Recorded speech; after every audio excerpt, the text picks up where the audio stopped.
देखिए, इस पर बात होनी चाहिए और मैं 1937 का हवाला देता हूँ। 1937 में जब उस वक्त के हमारे जो बड़े आलिम थे, मौलाना अबुल कलाम आज़ाद, मौलाना हसरत मोहानी, उन लोगों ने जब इस वंदे मातरम के पूरे गीत पर जब एतराज़ किया तो कांग्रेस ने 1937 में एक रेजोल्यूशन पास किया और ये कहा कि हम सिर्फ पहली 2 लाइन गाएंगे आज़ादी के वक्त में, आखिरी का गीत, आगे का गीत नहीं गाएंगे। और पूरी आज़ादी के टाइम में 2 लाइनें गाई गई, पहली 2 लाइनें, आखिरी 2 लाइन, बाद की 2 लाइन, जितनी भी लाइनें हैं वो नहीं गाई गई। इसलिए पहली 2 लाइनें गाने में कोई ऐतराज़ नहीं है। दूसरा ये है कि देखिए, मुसलमान ऐतराज़ नहीं करता इस पर, नहीं करता। आप गाइए, मन से गाइए, खूब ठाके से गाइए, क्या दिक्कत है उसमें। जब हम संविधान को पढ़ते हैं तो संविधान का 19 आर्टिकल ये कहता है कि आपको अभिव्यक्ति की आज़ादी है, आप जो चाहे कह सकते हैं, जो चाहे नहीं कह सकते हैं। आर्टिकल 25 पढ़िए आप, आर्टिकल 25 ये कहता है कि आपको अपने धर्म पर अमल करने की, प्रचार प्रसार करने की आज़ादी है। तो जब हमारे धर्म से इसकी कुछ लाइनें आड़े आती हैं उसके, तो हमें संविधान आज़ादी देता है कि हम उसको ना गाएं।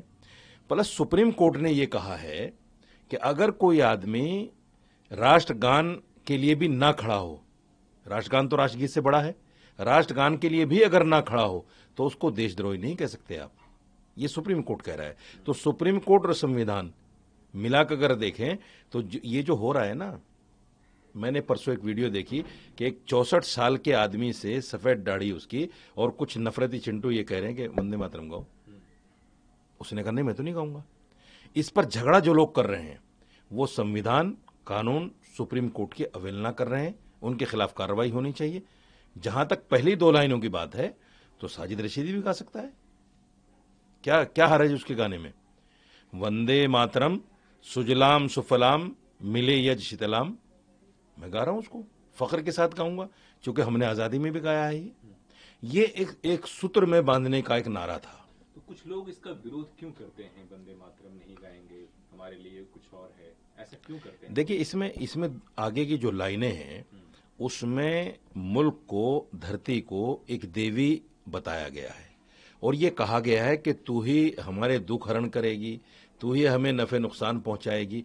ये हमारी आस्था के खिलाफ जाता है, क्योंकि हम ऊपर वाले को, अल्लाह को मानते हैं कि वही दुख देने वाला है, वही सुख देने वाला है, उसी की हम पूजा करते हैं, इबादत करते हैं। उसके अलावा हम किसी की इबादत, किसी की पूजा नहीं करते हैं। कल प्राइम मिनिस्टर क्या बोलेंगे इस पे? देखिए, मैं समझता हूं जिस तरह राज्यसभा में भारतीय जनता पार्टी ने कहा है कि इसमें राज्यसभा में नहीं गाया जाएगा वंदे मातरम, मैं समझता हूं कि वही होगा कि वंदे मातरम के ना गाने पर ही बात होगी कि ना गाया जाए। और मैं समझता हूं कि आज के वक्त में मुसलमान बीजेपी को लाइक करने लगा है। अगर बीजेपी चाहती है कि मुसलमान लाइक करे, मैं ये नहीं कह रहा हूं कि आप खुल के उनको, आपकी तो नीति और नियति नहीं है कि मुसलमान को साथ लगाओ, लेकिन कहीं ना कहीं दूसरी पार्टियों से त्रस्त होकर मुसलमान कहीं करीब आ रहा है। अगर उनको, आपको लंबी पारी खेलनी है, मेरी एक सलाह है, अगर लंबी पारी बीजेपी को खेलनी है तो ऐसे मुद्दों को दबाना पड़ेगा। बाबरी मस्जिद एक नया बन रहा है, कल 6 दिसंबर था, 33 साल हो गए बाबरी मस्जिद का जो गिराए हुए, और कल के ही दिन मुर्शिदाबाद में बाबरी मस्जिद की नींव रखी गई हुमायूं कबीर के द्वारा, जो टीएमसी के एमएलए थे, अब नहीं है। ममता बनर्जी ने अपने आप को इससे अलग किया है। बीजेपी इस पे कह रही है कि अगर आपको मुसलमानों के लिए अच्छा काम करना है तो आप उनको तालीम दिलवाइए, अच्छा यूनिवर्सिटी बनवाइए, ना कि बाबरी मस्जिद बनवाइए। लेकिन बाबरी मस्जिद ही क्यों? तो ऐसे चीजों से हुमायूं कबीर को बचना चाहिए, उनको अलग पार्टी बनानी चाहिए और मुसलमानों के हित में काम करना चाहिए, ऐसा बीजेपी कह रही है, बंगाल की बीजेपी कह रही है। लेकिन ममता बनर्जी कह रही है कि हम इस कम्युनल पॉलिटिक्स से हम दूर रहते हैं, हम ऐसी राजनीति नहीं करते हैं, इसलिए हुमायूं कबीर से हमारा कोई वास्ता नहीं है। देखिए, 2 चीजें इसमें है, मैं जिसको साफ करना चाहता हूं। देश संविधान से चल रहा है, कुरान से और गीता से नहीं चल रहा है। और देश का संविधान ये कहता है कि आपको इजाजत है मंदिर, मस्जिद, गुरुद्वारा बनाने की, आजादी है, आप बना सकते हो, ये आपका धार्मिक अधिकार है। संविधान में कहीं नहीं लिखा है कि बाबरी नाम से मस्जिद नहीं बनेगी, या जहांगीर, औरंगजेब, अकबर, इन जितने भी मुस्लिम शासक थे, इनके नाम पे नहीं बनेगी। तो जब संविधान में ऐसा कोई क्लोज नहीं है, तो जो लोग इसकी मुखालफत कर रहे हैं बाबरी मस्जिद बनने की, वो भी बंगाल में, अयोध्या में तो नहीं बना रहा है कोई। अयोध्या में बाबरी मस्जिद का मामला था, सुप्रीम कोर्ट ने फैसला दिया, मुसलमान खामोश हो गया। अब देश के किसी भी कोने में अगर बाबर नाम से मस्जिद बन रही है, तो ये संविधान की अनदेखी तो है नहीं, ये कोई गैर कानूनी तो है नहीं। सर बाबरी नाम जो ही क्यों, कुछ और भी हो सकता है ना सर? नहीं, बाबरी नाम ही क्यों नहीं, ये भी तो एक सवाल है ना, कि बाबरी नाम ही क्यों नहीं। आप चुपचाप करवाइए, डंका पीटने की क्या जरूरत है? आप नहीं, देखिए, इसमें राजनीति हो सकती है, और राजनीति इसमें ममता बनर्जी ने ज्यादा की है। ममता बनर्जी ने इसमें राजनीति ज्यादा की है। तो कह रही हैं कि मैं कम्युनल पॉलिटिक्स नहीं करती हूँ। नहीं, अगर आपको देखिए, आपको अगर लग रहा है कि कम्युनल पॉलिटिक्स है, तो गिरफ्तार कीजिए ना उनको। उनको तो सुरक्षा मिला है बंगाल। आप अलग रहने को क्यों बोल रही हैं? अगर कम्युनल पॉलिटिक्स है ये हुमायूं कबीर की, तो आप गिरफ्तार कीजिए उनको, और गिरफ्तार करके जेल में डालिए बल्कि, और उनको सजा दीजिए कि भाई कम्युनल पॉलिटिक्स क्यों कर रहे हैं आप। आपने तो उसको बाकायदा सुरक्षा दी है, आपने तो बाकायदा वो प्रोग्राम होने दिया है, आपका तो सारा तंत्र मंत्र लगा हुआ था वहां पे, बाकायदा सुरक्षा मिल गई उसको। और उसने कल बोला भी है कि सारा तंत्र मंत्र मेरे साथ है, मुझे कोई किसी का डर नहीं है। और आप देखिए, एक बहुत बड़ा काम ये हुआ कि कम से कम 15 लाख ईंटें पहुंच गई वहां। ये अलग बात है कि उसने मस्जिद के साथ साथ म्यूजियम, लाइब्रेरी और फलां सारी चीजें बनाने के लिए कहा है, लेकिन असल मकसद मस्जिद है। और मस्जिद बनने में मैं समझता हूं संवैधानिक कोई बात नहीं है, लेकिन ये कहना, जैसे अभी एक बयान मैंने सुना किसी धर्मगुरु का, उसने कहा कि अगर बाबर के नाम पे कोई मस्जिद बन गई, तो हम उस बनाने वाले को या तो 72 हुरों के पास पहुंचा देंगे या जिंदा जमीन में गाड़ देंगे। ये गैर संवैधानिक बयान है, इस पर कार्रवाई होनी चाहिए। कांग्रेस के इमरान मसूद भी कह रहे हैं कि मस्जिद बनाने में कोई तकलीफ नहीं, आप बनाइए, लेकिन बाबरी मस्जिद है क्यों, ऐसे विवादित चीजें क्यों करना है? इमरान से पूछिए, मैं कह रहा हूं, इमरान से पूछिए आप, बाबर से आपको क्या दिक्कत है? आपने तो Babar road, Humayun road, Akbar road, फला रोड किसी ने रखे? कांग्रेस ने तो नाम रखे। जब आपने रोडों के नाम उनके नाम पे रखे हुए हैं, तो आज आप कौन सी पॉलिटिक्स करना चाहते हैं?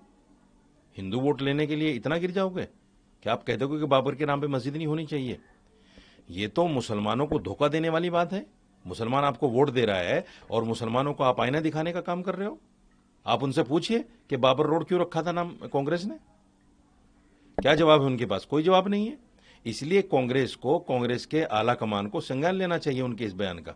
ये गलत बयान है, मुसलमानों के खिलाफ बयान है। मुसलमान इससे बहुत बददिल है, इमरान मसूद से इस तरह की बातों को लेकर। राहुल को बिल्कुल संज्ञान लेना चाहिए, जो चाहे बयान देता है, जो चाहे बातें करता है। ये को गैर संविधान, उनसे पूछिए गैर संवैधानिक है क्या बाबर नाम से मस्जिद बनाना?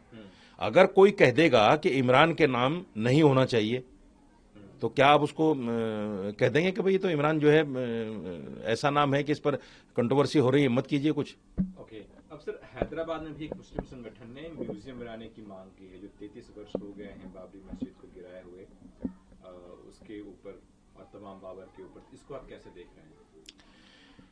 बाबर, अकबर, जहांगीर, औरंगजेब, ये जितने भी मुस्लिम शासक हैं, मैं तो एक बहुत बड़ी बात आपसे कह रहा हूं आपके एजेंसी के माध्यम से, इनको लाने वाला हिंदुस्तान में कौन था? इनको लाने वाले हिंदू थे सारे। इनको सब हिंदुओं ने सपोर्ट की है। इनके जो जनरल कर्नल थे, वो सारे के सारे हिंदू थे। मंदिर जो भी इन्होंने तोड़े, खुद कुदाल लेके नहीं तोड़े, वो जो जनरल कर्नल थे इनकी फौज के, उन्होंने तोड़े हैं जाके। तो ये इस्लामोफोबिया, मुसलमान और इस्लाम से जो दुश्मनी है, ये बाबर, हुमायूं, अकबर को कहीं ना कहीं ऐसा बना रही है। कंट्रोवर्शियल नाम है ये। हालांकि उन्होंने अपने हाथ से कोई मंदिर नहीं तोड़ा, और मंदिर अगर तोड़ा भी है, मैं कहता हूं 6ठी सदी ईस्वी को आप देखिए, जितने भी हिंदू राजा थे, उन्होंने भी अपने जो प्रतिद्वंदी थे, जो दुश्मन थे अपने राजा, उनको पराजित किया, उनके मंदिर तोड़े, उनकी मूर्तियों को खंडित किया और वहां से खजाना लूट कर लाए। ये सब इतिहास में दर्ज है, और ये तो एक इतिहास बन गया है कि बाबरी मस्जिद को जिस तरीके से तोड़ा गया 92 में, और सुप्रीम कोर्ट ने कहा कि इलीगल तरीके से तोड़ा गया, और सुप्रीम कोर्ट ने भी फिर सारे सबूत हमारे फेवर में होने के बावजूद फिर जगह राम मंदिर को दे दी, मुसलमान फिर भी खामोश रहा। ये तो बहुत बड़ा इतिहास बना दिया मुसलमान ने, बहुत बड़ा इतिहास बना दिया। इस पर एक म्यूजियम नहीं, पूरे देश में म्यूजियम बनना चाहिए। और मैं तो कहता हूं पूरे देश में बाबरी मस्जिद बननी चाहिए। क्या हर्ज है आपको? दिक्कत क्या है आपको? आपको क्या दिक्कत है? अगर आपको दिक्कत है तो मैं एक सजेशन देता हूं आपको, पार्लियामेंट में कानून पास कीजिए कि बाबर, अकबर, हुमायूं, औरंगजेब, जितने भी ये मुस्लिम शासक थे, इनके नाम पर कोई मुसलमान यहां देश में नहीं होगा। अगर है तो उसको बांग्लादेश भेज दो। कर दीजिए ये काम, देखो फिर कोई भी न मस्जिद बनाएगा ना कुछ बनाएगा। बंगाल में एक तरफ तो कल के दिन बाबरी मस्जिद की नींव रखी गई, वहीं दूसरी तरफ आज जो है कोलकाता के ब्रिगेड परेड ग्राउंड में भागवत गीता पाठ हो रहा है। हजारों की संख्या में साधु संत और तमाम जो लोग हैं वो पहुंच रहे हैं। इसको आप कैसे देखते हैं? अच्छी बात है भाई, उनकी आस्था के मुताबिक जो गीता है, भगवत गीता, वो धार्मिक किताब है, आस्था का प्रतीक है, करें वो कथा, क्या बुराई है उसमें? मैं यही तो कह रहा हूं कि दोनों काम संवैधानिक है। फिर लड़ाई कौन लड़ रहा है? राजनीतिक लड़ाई हुई ना। मस्जिद बनाना भी धार्मिक काम है, गीता का पाठ करना भी धार्मिक काम है। ना उसको संविधान मना करता है, ना इसको संविधान मना करता है। कीजिए दोनों काम।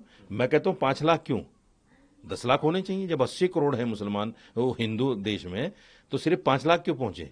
वहां तो 10 लाख और 15 लाख होने चाहिए थे। ऐसे ही मस्जिद बनाने में भी 3 लाख 4 लाख क्यों पहुंचे? वहां तो 10 लाख 15 लाख 20 लाख होने चाहिए थे। तो ये गैर संवैधानिक काम नहीं है। बहुत अच्छी बात है, कीजिए, लेकिन उद्देश्य दूसरे से नफरत करना ना हो।